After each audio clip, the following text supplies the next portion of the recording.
ആരെങ്കിലും കാണുന്ന മുന്നേ നമുക്ക് റൂമിലേക്ക് പോവാം. ഓക്കേടി.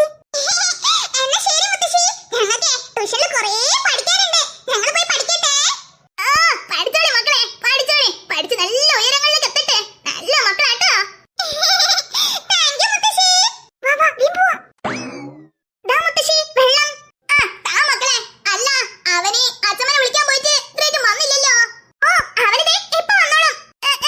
ശരി, അവള് പെട്ടെന്നൊന്ന് വന്നിരുന്നെങ്കിലേ അവളോട് കാര്യം പറഞ്ഞിട്ട് എനിക്ക് ഇരുട്ടിന് മുന്നേ പോരലെത്തായിരുന്നു. ഓ ഓക്കേടാ, നാളെ എന്തായാലും നമുക്ക് പോവാട്ടോ. പറ്റിക്കരുത്, എന്തായാലും വരണേ. പിന്നെ അല്ല, നമുക്ക് സെറ്റ് ആക്കാന്നേ. അപ്പൊ ഓക്കെ.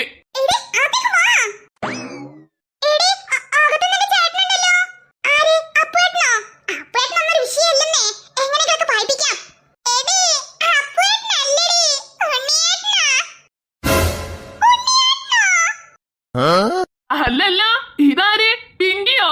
അല്ലടി പെണ്ണെ, നിന്നെ കണ്ടിട്ട് എത്രയായി?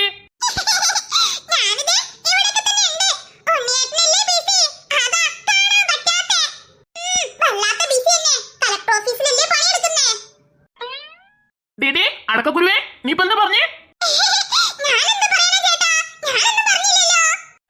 ഞാനേ ചെവി പൊട്ടണമെന്നല്ല, നീ പറഞ്ഞതേ എനിക്ക് നന്നായി കേട്ട്. ഇവരൊക്കെ പോട്ടെ, വെച്ച് തരുന്നിട്ട് ഞാനീ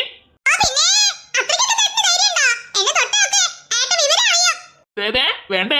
അപ്പൂനോട് പമ്പത്തിൽ ഇളക്കണല്ലേ, എന്റെ അടുത്ത് ഇളക്കാൻ നിൽക്കണ്ട. നല്ലോണം തലക്ക് മേടും പറഞ്ഞേക്കാ.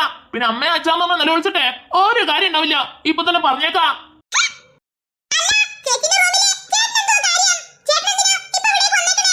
എന്റെ എനിക്ക് റൂമിൽ ഇരിക്കാൻ പാടില്ലേ?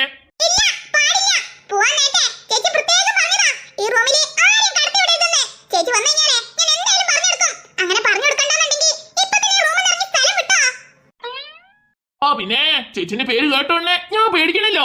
നീ വേണമെങ്കിൽ പേടിക്കേ, കാരണം അവൾ നിന്റെ ചേച്ചിയാ. ഞാൻ പേടിക്കേണ്ട ആവശ്യമില്ല, കാരണം അവൾ എന്റെ അനിയത്തിയാ. അതുകൊണ്ടേ മോളെ പേടിപ്പിക്കലൊന്നും എന്റെ അടുത്ത് നടക്കത്തില്ല കേട്ടാ.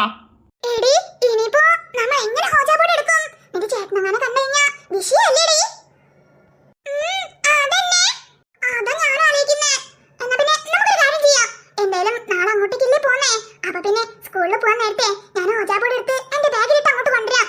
അപ്പൊ കണ്ടാ പോരെ? ഓ മതി മതി, ചുമ്മാ റിസ്ക് എടുക്കണ്ട. നാളെ നീ വരാൻ നേരത്തെ സ്കൂളിലേക്ക് കൊണ്ടുവന്നാ മതി കേട്ടോ. അതന്നെ കുഞ്ഞാറ്റെ. അപ്പൊ ഓക്കെ, വരി, നമുക്ക് കുറച്ചേരം ചായയൊക്കെ കുടിച്ച് ഇരുന്നെന്തെങ്കിലും കളിക്കാം. അത് കഴിഞ്ഞിട്ട് നിങ്ങൾ വീട്ടിലേക്ക് പോയാൽ മതി കേട്ടോ. അല്ല മക്കളെ പോവാണോ? ഈ കുറിപ്പിനെ അല്ലേലും ചില്ലറൊന്നല്ല. വായി ലേസം കൂടുതലാ. അല്ലേലും അവളെക്കാട്ട് മൂത്തൊരാളെ ഇങ്ങനെയാണോ റെസ്പെക്ട് ചെയ്യേണ്ടത്? ഈ അടുത്തായിട്ട് ഈ വീട്ടില് ചെറിയൊരു വലിയൊരുന്നില്ലാതെ എന്നിട്ട് നല്ലോണം അപമാനിപ്പിക്കുന്നുണ്ട്. ഇതിനെക്കുള്ളിൽ തിരിച്ചടി വൈകാണ്ട് ഞാൻ തരും, നോക്കിക്കോ. ഷെടാ, സമയം 6 മണിയായോ? സീരിയലിടേണ്ട സമയമായല്ലോ. പോട്ടെ, അല്ലാന്നുണ്ടെങ്കിൽ റിമോട്ടും കിട്ടത്തില്ല.